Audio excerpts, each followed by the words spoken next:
안녕하십니까. 하나교회 성도 여러분, 이상환입니다. 저는 여러분들에게 무엇을 가르치려고 여기에 선 게 아니고, 제가 50년 신앙생활 동안에 겪었던 신앙의 경험, 그리고 제가 50년 동안 겪었던 사회생활, 회사를 경영하면서 이렇게 겪었던 인생 경험, 이런 걸 여러분들하고 제가 겪은 구비마다, 어떤 고비마다 겪었던 그때 나는 어떻게 해왔던가, 이런 신앙의 지혜와 삶의 지혜를 여러분들하고 나누는 것이 의미 있다 싶어서 이 시간을 준비했습니다. 저는 올해 77입니다. 그런데 77을 다 간증하려면 여러분들 집에 못 가죠. 그래서 한 40살 정도서부터 뚝 잘라가지고 간증을 하는 게 좋다는 생각을 합니다. 그런데 40살 그때가 어떤 때냐 그러면은, 저는 제가 30대에는 세상 무서운 줄 몰랐던 젊은 사업가였어요. 돈도 많이 벌었고요. 보시다시피 허우대가 멀쩡해서 인기도 많았었습니다. 그런데 승승장구할 줄로만 알았던 저 사업이 불과 5년 만에 실패의 결과를 낳았습니다. 그래서 이 사업을 실패한 사람 경험 안 하시기 바랍니다. 그런데 이걸 경험해 보면은 참 얼마나 참담한 삶이 그 속에 있는가, 얼마나 슬픈 현실이 그 속에 있는가 겪어보지 않으면 모릅니다. 저는 저의 그 젊은 시절에는 아무리 인간이 높은 탑을 쌓아도 하나님이 훅 불어버리시면은 흔적도 없이 무너진다는 그런 사실을 안 믿었었어요. 그리고 하나님 겁나는 줄도 몰랐고, 아내를 따라서 교회에 나간 지가 벌써 15년, 20년이 돼 가는데 하나님이 계시다는 것도 몰랐고, 내가 하나님의 은혜를 입었다는 그런 믿음도 별로 없었어요. 그냥 회사에 다니고 아내의 아내가 보채고 또 교회에 나가야 된다는 등살에 떠밀려서 교회에 나갔지만 저 속에 믿음 같은 게 없었습니다. 그런데 이 사업의 실패를 겪고 보니까는 제가 완전히 뒤바뀌어 버렸었어요. 그러니까 과거에 생각했던, 내가 옳다고 생각했던 것들이 한 가지도 남지 않고 다 무너져 버렸고, 과거에 내가 가치를 두었던 그런 것들이 한 가지도 나한테 남아있지 않고 다 없어져 버렸어요. 그래서 그 결과 저는 사업을 실패하고 한 2년 동안은 제가 술을 한 방울도 입에 대지 않고 맨정신으로 저 앞에 닥치는 그 모든 고난과 제 자식들과 제 아내에게 닥쳐오는 그 모진 시련을 제가 두 눈으로 똑똑히 보면서 겪었습니다. 그리고 저는 그 당시에 아내와 제 자식들이 그 습기차고 껌껌한 지하실 장독대 밑에서, 장독대 및 지하실 창고에서 거처를 마련하고 거기서 내 자식과 내 아내가 그 국수로 끼니를 때우는 모습을 제가 참담한 눈으로 보았습니다. 그리고 저는 제 자신에게 물었어요. 그렇게 장래가 유망했고 모든 사람들이 이상환이는 똑똑한 사람이고 큰 사업가가 될 것이라고 그렇게 칭송하고 칭찬하고 그랬던 너는 누구냐? 내가 이렇게 저 자신한테 물었습니다. 그리고 저 자신에게 대답했습니다. 너는 가족에게 밥도 먹이지 못하는 빛 좋은 개살구밖에 다른 게 아니다. 너는 빛 좋은 개살구다. 그리고 저 깨끗이 그러한 자기 반성에 제가 수긍을 했습니다. 그런데 이러한 과정을 겪으면서 제가 어떻게 했겠습니까? 나하고 친했던 사람들한테 내 손 벌리지 않았겠어요? 참 구차하게 손도 벌려보고 참 도움도 구해보고 했습니다. 다른 도리가 없었어요. 그런데 아무도 도와주지 않았습니다.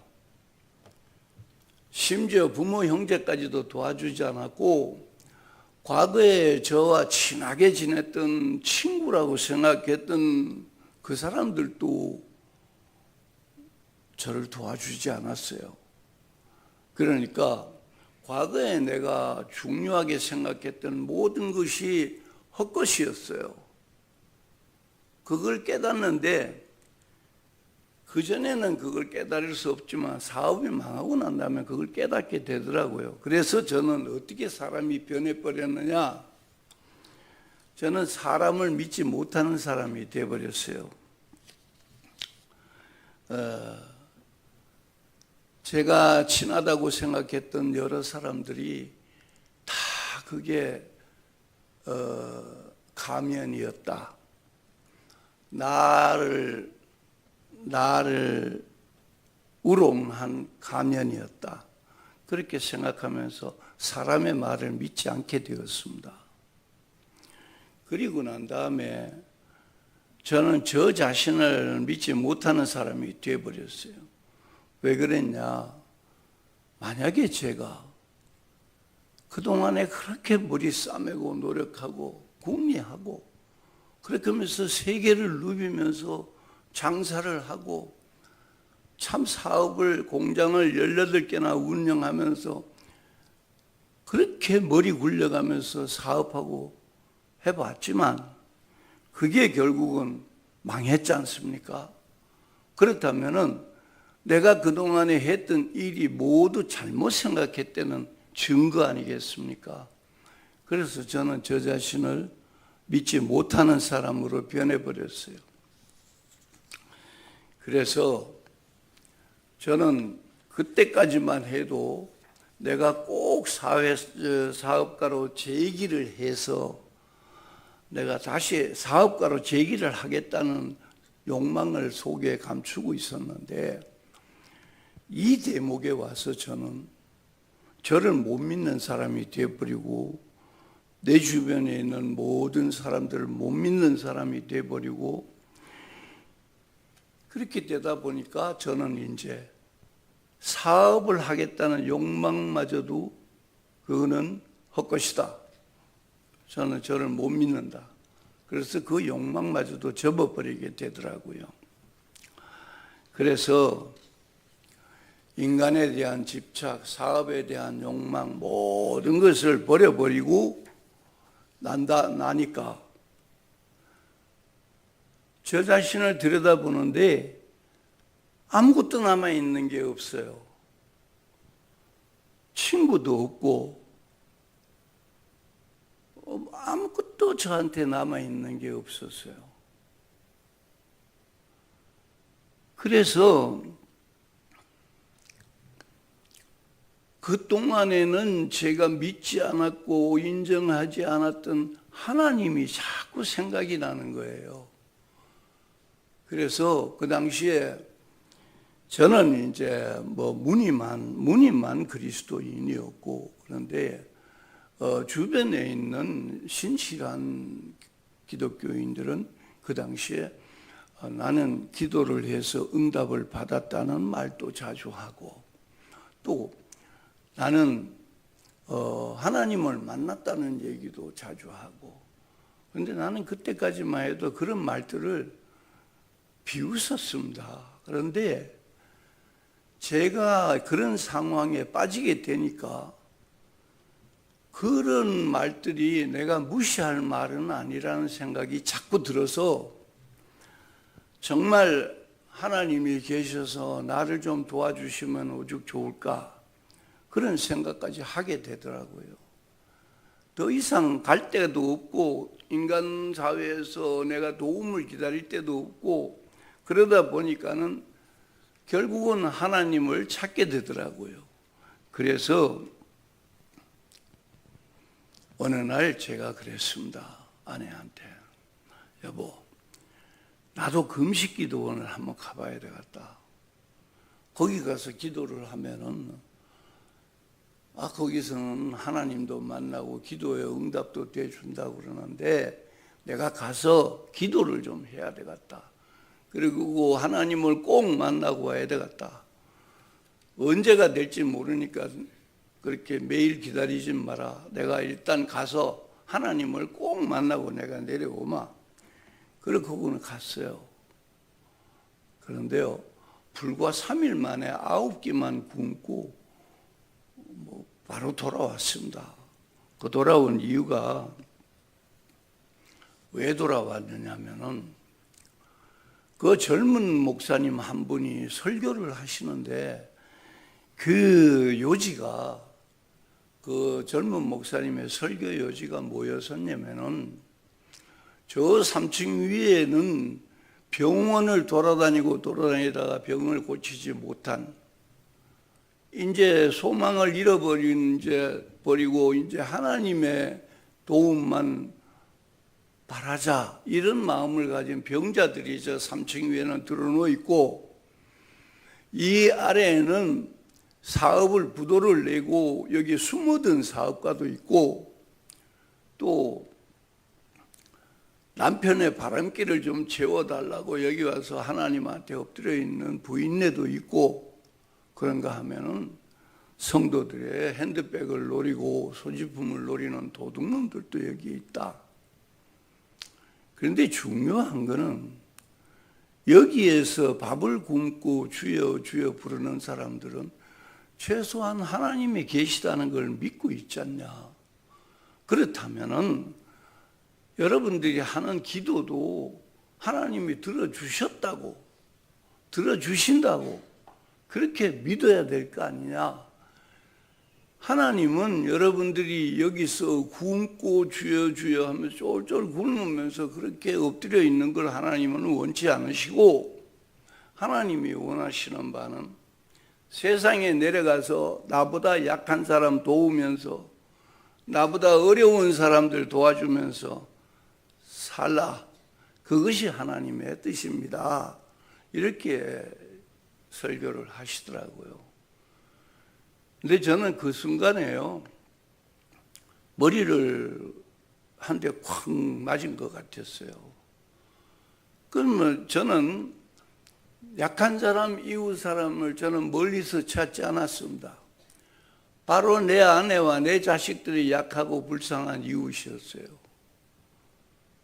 그래서 저는 내가 여기서 굶으면서 하나님을 찾을 일이 아니고 빨리 내려가서 일자리를 찾아가지고 밥을 먹여야 된다.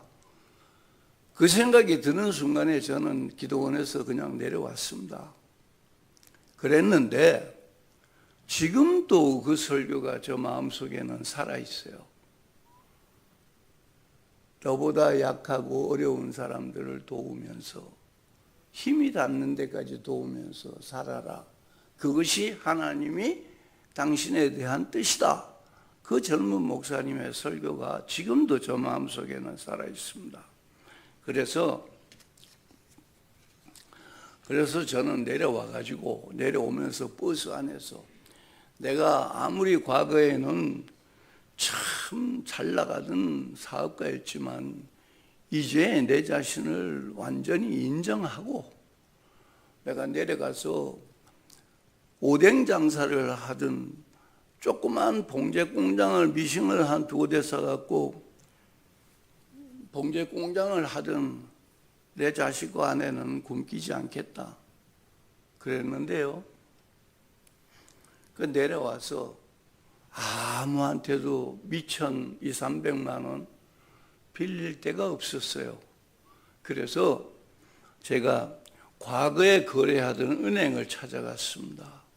그랬더니 거기에서는 500만 원 대출을 신청했는데 보증을 세우라 그러더라고요. 제가 그때 무슨 보증을 세울 형편이었겠습니까? 그 보증을 못 세웠고 대출 받는 것도 포기하고 다시 멘붕 상태에 빠진 채로 맨날 며칠을 그렇게 지나갔습니다. 참담한 그렇게 긴 세월은 아니었는데 그때 하루하루는 저로서는 참으로 견디기 힘든 나날들이었어요. 그래서 기도원에서 올라갔었을 때는 나만 정상적인 사람이고 나머지 사람들은 수백 명의 나머지 사람들은 전부 비정상적이라고 생각했어요. 그런데 이틀째가 되니까는 나만 비정상이고 나머지 분들은 다 정상적인 사람들로 보이더라고요. 그래서 기도원에서 내려오고 난 다음에 저는 새벽 기도를 시작했습니다. 기도원에서 2번 해본 새벽 기도 때문에 제가 새벽 기도를 나갔어요. 그리고는 하나님한테 내가 빌었습니다. 하나님, 내가 지난 날은 참 험악하게 살았습니다. 그래서 오늘날 내가 겪는 이 참담한 가난과 시련, 나는 겪는 것이 옳습니다. 그런데 유치원 때부터 하나님 하면서 교회만 다니던 내 아내와 이제 아직 어린 내 자식들이 무슨 죄가 있어갖고 이 시련을 겪어야 됩니까? 그러니 하나님 200만 원만 벌게 해주십시오. 200만 원이 그때 내가 계산했던 최소한의 생활비였어요. 그래서 저는 그 200만 원만 벌게 해주십시오. 그러고는 제가 그때 참 어렵사리 구한 20만 원 11조를 바쳤습니다. 먼저 바쳤어요. 그리고는 말라기서에 나오는 그 말씀을 붙들고 하나님이 시험해 보라고 그랬지 않습니까? 그리고는 들이댔어요. 그랬더니 그때부터 이제 세월이 지나가고 난 다음부터 내 인생이 언제부터 피어나기 다시 생기가 들기 시작했나 생각해 보니까 제가 11조를 내던 그때부터 저 삶은 생기를 얻고 다시 회복되기 시작했어요. 그런데 자랑 같아서 말씀드리기는 좀 거북합니다만은 제가 그때 39, 40 요때거든요. 그런데 지금 77이니까는 37년, 40년, 이 40년 동안에 저 11조 한 달도 안 밀렸습니다. 그리고 이 40년 동안에 11조가 회사 제가 있다가 이제 어쨌든 급여를 타든 사업을 하든 구멍가게를 하든 어쨌든 그것이 증액이 돼가지고 처음 내던 11조에 비해서 지금은 20배, 30배 내요. 그런데 저는 앞으로도 내 숨이 붙어 있는 한 회사가 더 잘 되면 더 많이 낼 거예요. 그렇게 해서 저는 왜 제가 그때 이걸 결심을 했냐면은 성경을 읽어보면은 11조에 가서 항상 걸려요. 마음이.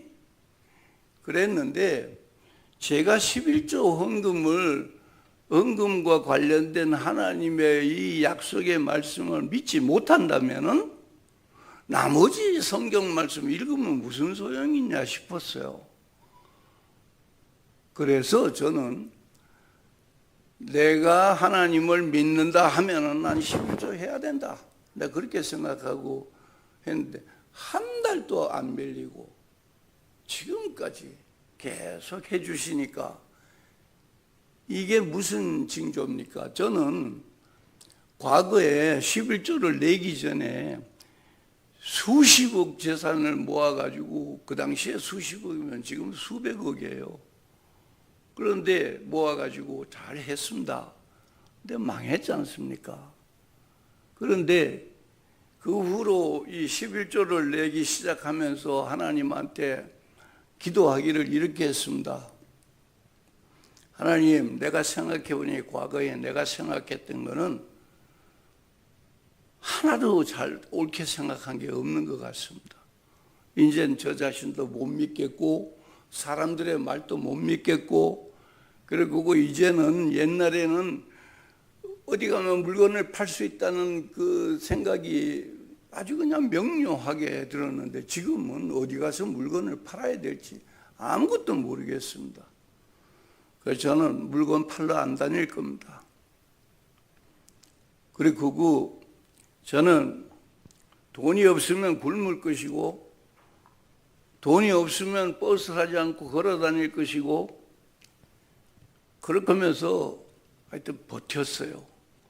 저 절대 이사 안 갑니다.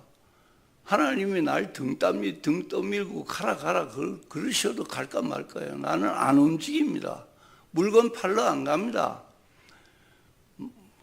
우리 그런 얘기를 지금 이제 와서 제가 하면은 사람들이 그래요. 그건 이제 이 장로가 그동안에 그렇게 해서 이제 이루어 놓으니까는 그런 말을 할 수 있는 거지.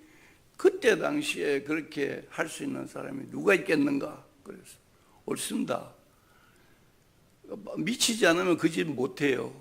불 꺼놓고 시장에서 불 꺼놓고 손님이 와야 팔고 손님이 와도 돈 먼저 안 주면 물건 안 준다고 버티고 외상은 안 판다 그러고 하여튼 그렇게 막무가내로 저는 했어요. 그랬는데 저도 모르는 사이에 저의 삶이 피어났어요. 어떤 식으로 피어났느냐. 그 외국 기업이 한국에 지사를 차리고 직원들을 뽑아놓고는 사장을 공모를 했어요. 그래가지고 주변의 지인들이 저보고 이사장도 한번 도전해보라고. 그래서 그 쟁쟁한 사람들 틈에 내가 무슨 자격으로 거길 들어가겠는가 그러면서 사양을 했는데 자꾸 주변에서 이사장 할 수 있을 거야 해봐요. 그래서 제가 도전했습니다. 그런데 도전했는데 최종 후보자 2명을 뽑는데 제가 걸렸어요. 그래서 저희 두 사람은 네덜란드에 있는 본사로 면접을 보러 갔어요. 그래갖고 거기서 닷새 동안에 점심시간에 그 회사의 중력들과 점심 식사를 하면서 인터뷰를 하는 거예요. 그렇게 해서 금요일까지 인터뷰를 하고 금요일 오후에 투표를 했대요. 그러는데 거기에 제가 뽑혔어요. 그래서 제가 41살에 외국 기업의 사장이 되었어요. 저는 그러한 일이 어떻게 나한테 일어날 수 있는가 그런 생각을 했었습니다. 그리고 그 사람들 틈바구니 속에서 내가 어떻게 이 쟁쟁한 세계적인 석학들 틈 사이에서 내가 버틸 수 있을까 생각했습니다. 그런데 저는 제가 오늘 이 시간까지 이루어진 것은 전부 하나님이 이루어 놓은 것이지 제가 한 것이 저는 아무것도 없습니다. 제가 그랬죠. 물건 팔러 안 갑니다. 저는 사람을 믿지 않겠습니다. 저는 돈이 없으면 굶겠습니다. 여기 오늘 아내와 자식들이 같이 오긴 했는데 그 당시에 제가 겪었던 일들 아내가 그대로 다 본 얘기 지금 하는 거예요.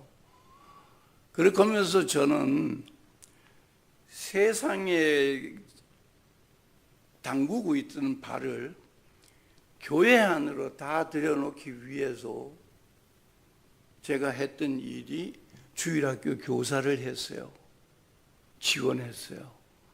그래갖고 그 교사 지원이 20년 했습니다. 근데 그 20년 동안에 제 인생에서 그 20년이 지금 이 시간에도 가장 보람 있었고 가장 어려웠지만 행복했던 시간이었었다.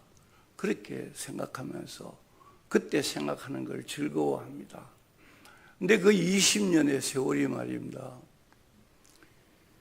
저에게 어떤 삶을 만들어 줬냐면은 환갑이 되던 어느 해 제가 한 여름인데 시장 길을 걸어가는데 문득 이런 생각이 드는 거예요. 네가 이제 환갑을 맞이했는데 이제 너도 언젠가는 죽을 거 아니냐 이런 이제 생각이 드는 거예요. 그러면서 제가 생각하기를 내가 이 다음에 죽어서 하나님 앞에 나아간다면 내가 어떤 모습으로 나아가는 게 옳을까? 그런 질문을 제 자신한테 던졌습니다. 그런데 뭐 이런저런 생각 많이 해봤는데 다 부질없었어요. 뭐 돈 많이 벌어가지고 뭐 좋은 일 한다. 한도 끝도 없는 얘기니까는 그게 아니고 저는 결론을 내릴 때 40년 지난 세월을 돌아보니까 가장 보람 있었던 때가 아이들 가르치던 중고등부 아이들을 가르치던 때였어요. 교사들과 밤이 맞도록 기도하면서 눈물 콧물 흘리면서 기도하던 그 시절이 저한테는 가장 보람 있었고 가장 의미 있는 시간이었었어요. 그래서 저는 하나님한테 내가 나아갈 때는 내가 기독교 교육학자의 모습으로 나아가자 이런 생각을 하게 됐습니다. 그래서 근데 이제 그거는 이제 저 혼자서 그린 그림이지 그게 하나님이 주시는 비전인지 아닌지는 확인된 게 없잖아요. 그래서 제가 이거는 내 혼자서 꾸는 꿈이고 이게 시험을 치든지 뭐든지 해서 뭔가 단계를 밟아가야 기독교 학자가 되는 거지 무슨 수로 내가 그냥 뭐 내가 기독교 학자 되겠다 그러면 되는 거냐 이래서 이제 저는 학부를 경영학을 전공했어요. 그런데 교육학을 전공해야 된다 이런 생각을 했습니다. 그래서 그러면 이제 제가 기독교 교육학자로 하나님 앞에 나아가자. 내가 이 훗날 죽어서 그랬으면은 이제 이 교육학 석사 과정에 합격해야 되잖아요. 그래서 총신대학원 교육대학원에 지원을 했는데 제가 거기서 합격했어요. 그래서 3년 동안 교육학을 전공하고 교육학 석사를 받았어요. 그랬더니 이제 주변에서 이제 이왕 공부를 시작하셨으니까 이제 박사까지 해야 되지 않겠냐고. 그래서 저는 이 나이에 무슨 공부를 더 하고 무슨 박사까지 넘보느냐고 그랬는데 그렇게 권하고 사양하고 하는 일이 몇 번 반복되는 과정 속에서 제 마음속에 혹시 모른다. 이것이 나의 교만일지 모른다. 뭐 내가 박사하겠다 그러면 다 박사하는 건가? 시험을 쳐서 합격을 해야 박사를 하는 거지. 그래서 그러면 시험을 쳐서 떨어지면 그러면 흔쾌하게 손 털고 기독교 학자가 되겠다는 생각은 하나님이 원하시는 바가 아닌 모양이다 생각하고 물러서야지. 이렇게 하고 이제 시험을 쳤어요.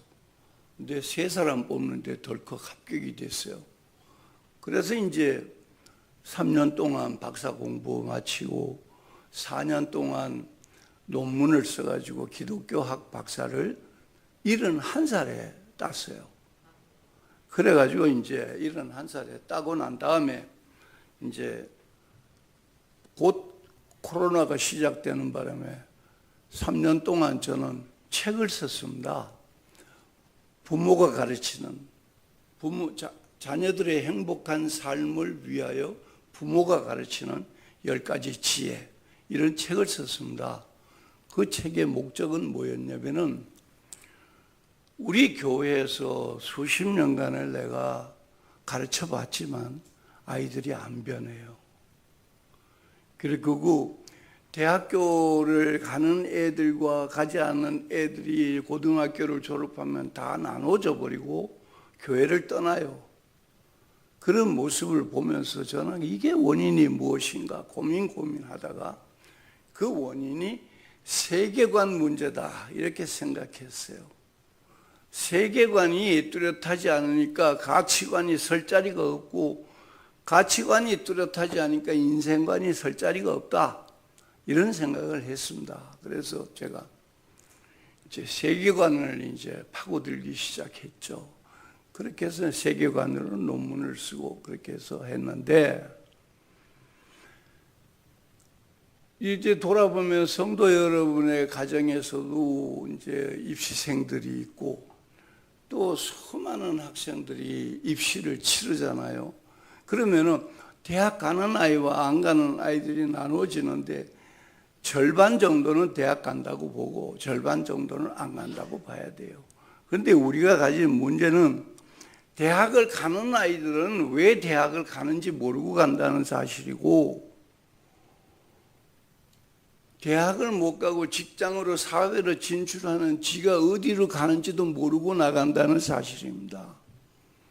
그래서 저는 학교에서도 가르치지 않고 교회에서도 가르치지 않고 아무도 가르쳐주지 않는 세상은 무엇이고 진리는 무엇이고 지식은 무엇이라는 이 3가지, 학교에서 배우는 지식은 이렇게 가르쳐주는데 사회에서 통용되는 지식은, 사회적인 통념은 이거다.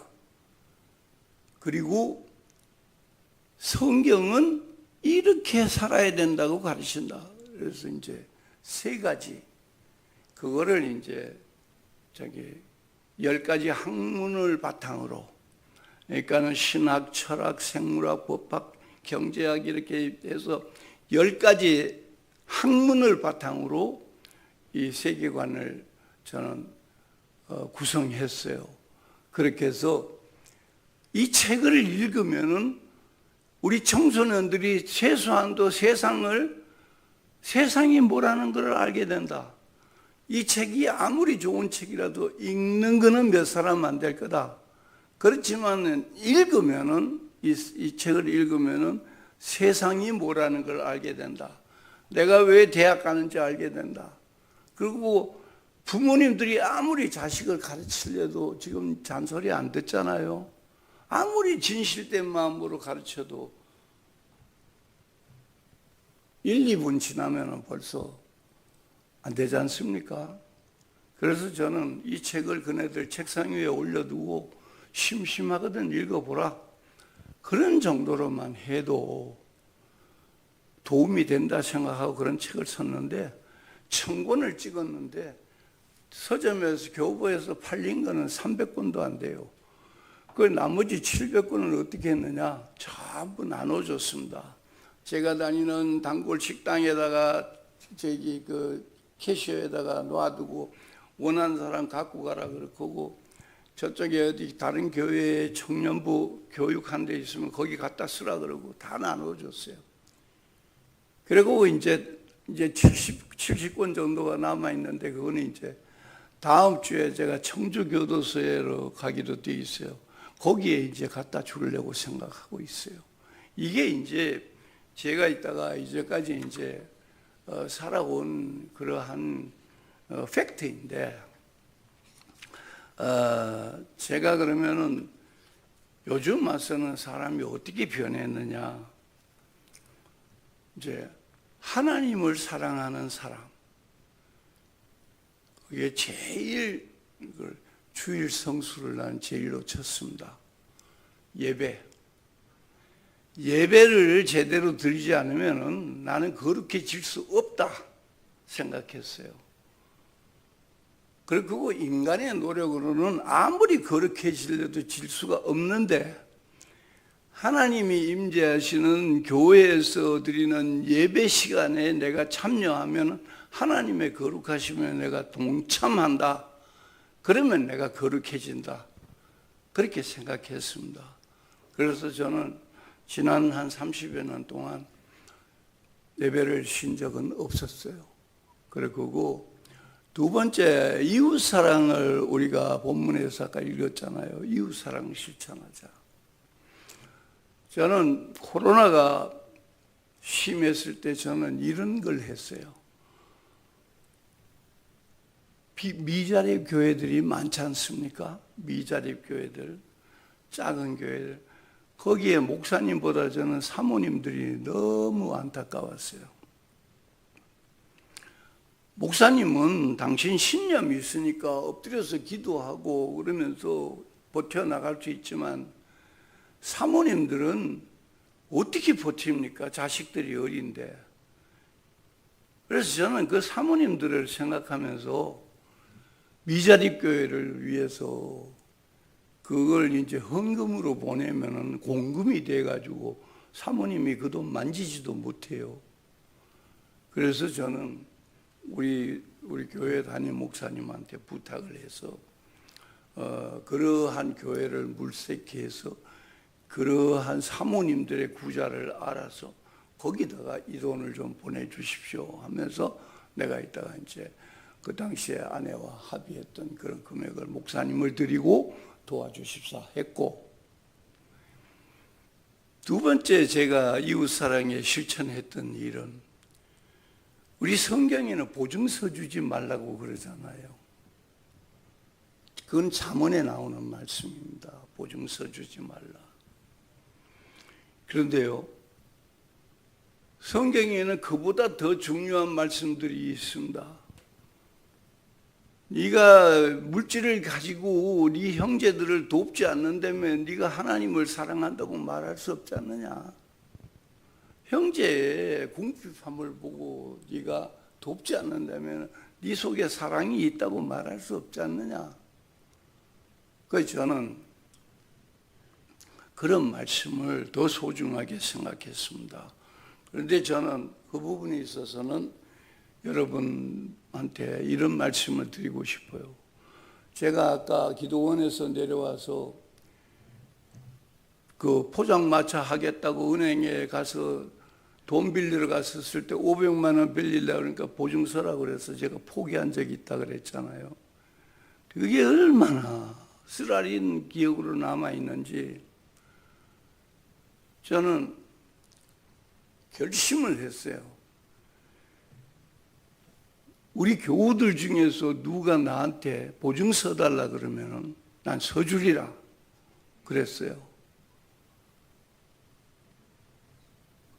그래갖고 그 규모를 아내하고 대화를 나눌 때 규모를 1,000만 원씩 해서 10사람까지는 내가 책임진다.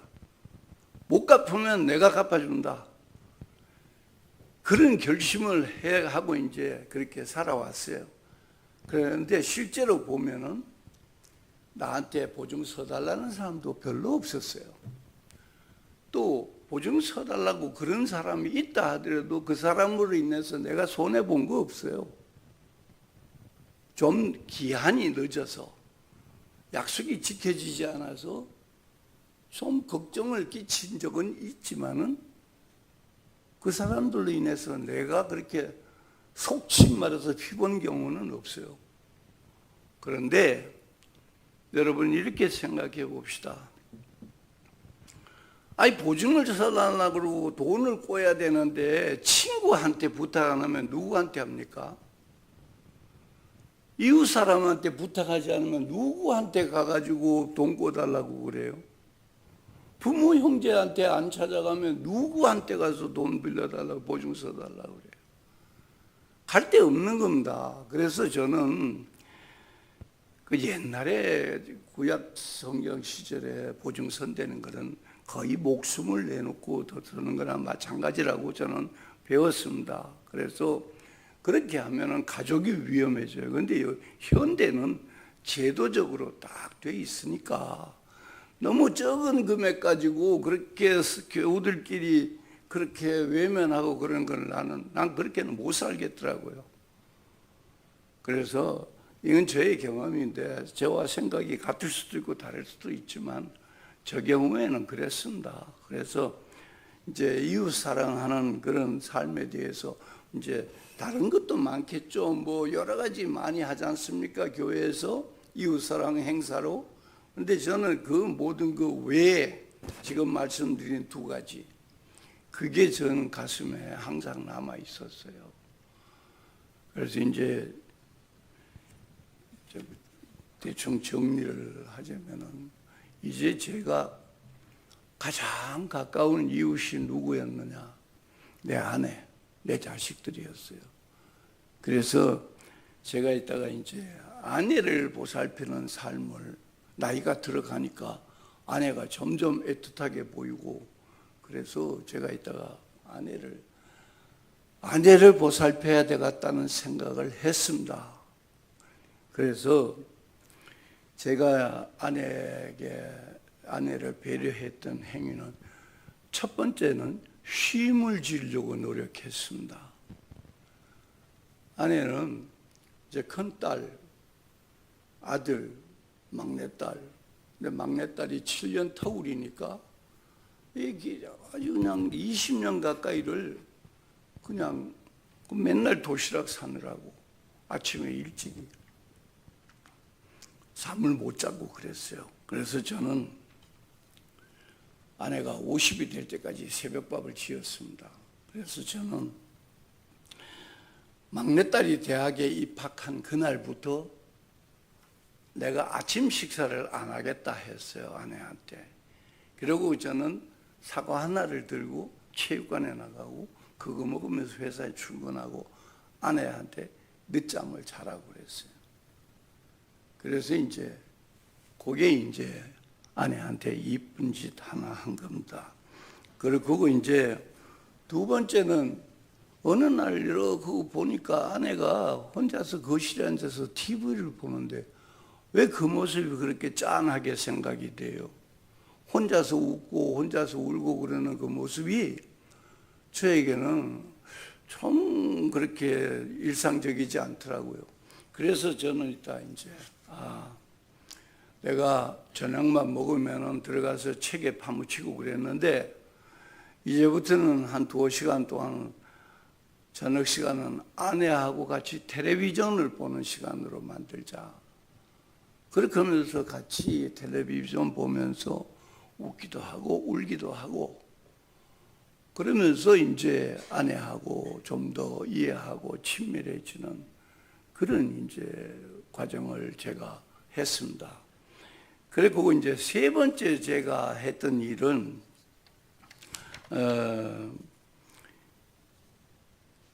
제가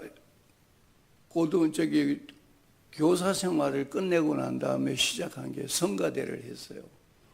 한 10년간 봉사를 하면서 학업을 계속하면서 10년간 봉사를 했는데 그때 가만히 생각하니까 저는 아침에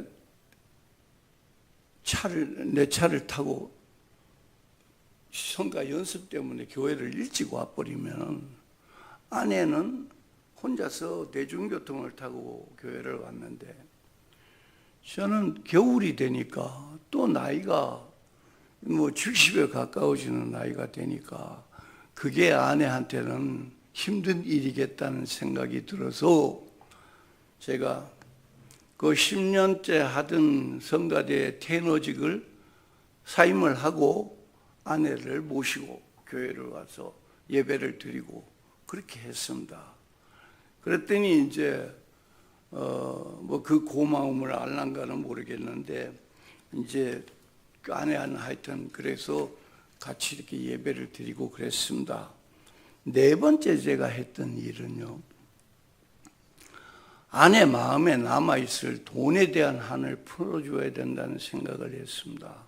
저는 회사가 잘 될 때는 돈 버는 대로 회사에 재투자하고 공장 키우고 종업원 더 뽑느라고 아내한테 돈의 넉넉함에 대한 그런 즐거움을 주지를 못했어요. 잘 되면은 내가 주리라 했는데 망하고 나니까 헛일이었어요. 그래서 IMF가 끝나자마자 저는 아내에게 봉급을 주기 시작했습니다. 그래서 세월이 또 흐르면서 아내의 봉급은 그동안에 이제 계속 늘어나가지고 지금은 뭐 아내가 아마 70대 할머니 중에서는 고액 연봉자 중에 한 분 하니까 그런 정도로 연봉 1억 정도 되면 그렇지 않겠어요? 네, 그래서 근데 이제 아내가 이제 그 평상시에 웃는 모습을 이렇게 보면은 이게 건강한 웃음이다. 썩 쏘다 이게 알게 되잖아요. 그런데 요즘은 아내한테서 느끼는 기분이 아내가 건강한 미소를 보여주는구나 이런 생각을 합니다. 그 다음에 이제 마지막으로 해야 될 거는 아내가 보약을 먹기를 싫어해요. 그래서 저는 아내한테 아내가 좋아하는 음식점을 찾아다니기 시작했어요. 근데 아내는 생선조림을 왜 나하고 결혼했는지 몰라. 어부랑 결혼하지. 그런데 생선조림을 그렇게 좋아해요. 그래갖고 이제 같이 이렇게 다니면서 이제 아내가 좋아하는 이제 음식 위주로 이제 좀 하루에 한 끼 정도는 그렇게 했어요. 근데 그럴 수밖에 없었던 것이 평상시에 저하고 밥을 먹으면은 아내가 저보다 반밖에 못 먹어요. 그런데 그 생선조림 집에만 가면은 아내가 저보다 밥을 더 많이 먹어요. 그러니 제가 그게 보약 아니겠습니까? 그래서 제가 그걸 지금도 그 생활 패턴은 고수하고 있습니다. 이제 이 시간을 마무리해야 될 것 같습니다.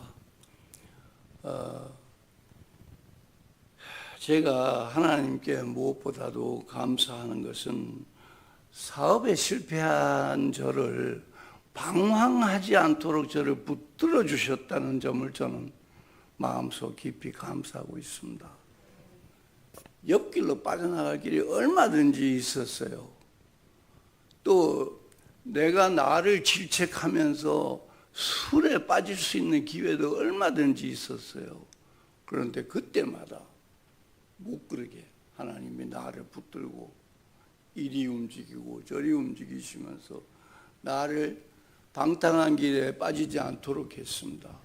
그러면서 성경 공부를 하다 보니까는 악은 모양이라도 버리라는 그 말이 왜 그렇게 가슴에 와닿아요.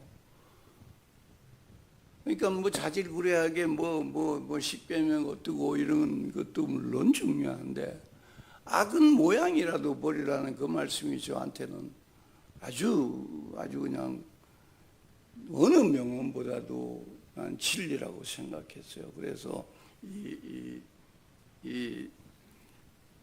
하나님이 그래서 저는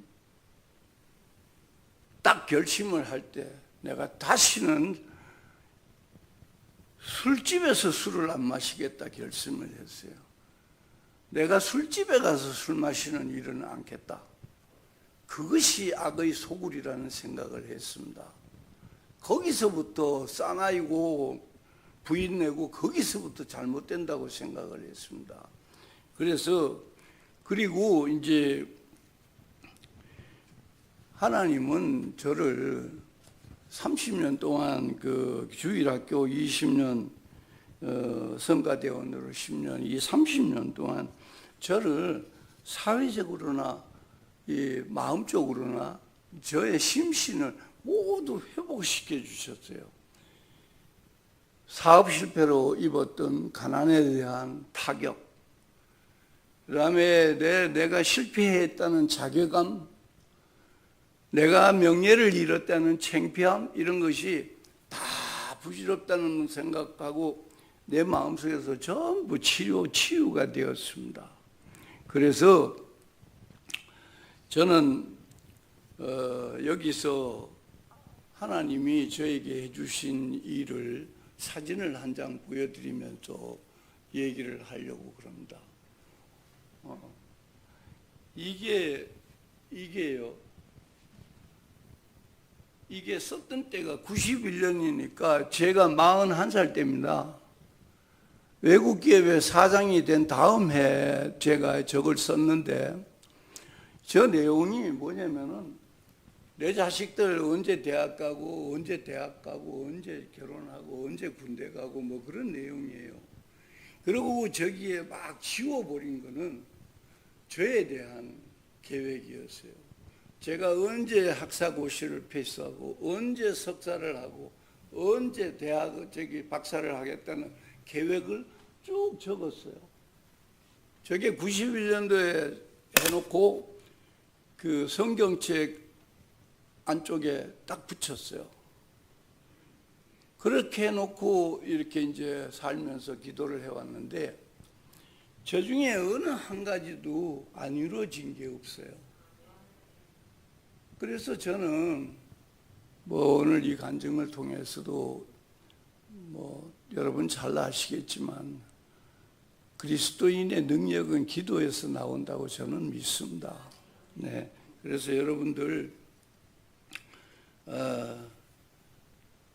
여러분들도 지금 한 해를 보내면서 한 해를 맞이하면서 여러 가지 가슴에 상념들이 있을 겁니다. 그런 것들을 정리하되 그냥 사람의 생각으로 하지 말고 성경으로 생각하고 하나님한테 기도로 아뢰고 그러한 신앙생활을 하시면 좋겠다는 생각을 합니다. 저는 이것으로서 제 간증을 두서웠지만 제 간증을 마치면서 우리 하나교회 우리 노 목사님을 비롯해서 교역자 여러분과 성도 여러분들이 참으로 이 검단에 발전하는 것과 보조를 맞춰서 정말 번성하시기를 기원합니다. 예. 여러분들 참 새해에는 원하시는 일들 다 원하시는 일들 이루시고 하나님과 동행하는 삶을 살아가시기를 진심으로 축복합니다. 예, 기도하겠습니다. 고마우신 하나님, 참으로 보잘것없는 저를 무성도들 앞에 세우시고 참으로 보잘것없는 저의 간증을 듣게 하시니 하나님 역사하여 주셔서 이 간증이 우리 성도들 마음속에 아주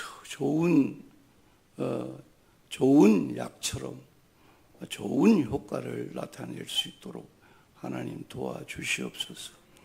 이 하나교회가 이 지역사회에서 구원의 방주가 되게 하여 주시고 여기 오후 예배에 참여하신 무성도들 가정과 하시는 일에 하나님의 크신 축복이 있기를 간절히 소원합니다. 우리 모두가 다 성장하여서 믿음 안에서 합력하여 하나님의 나라를 더욱 굳건하게 세워가는 일에 하나가 될 수 있도록 축복해 주옵소서. 예수님 이름으로 기도드렸습니다.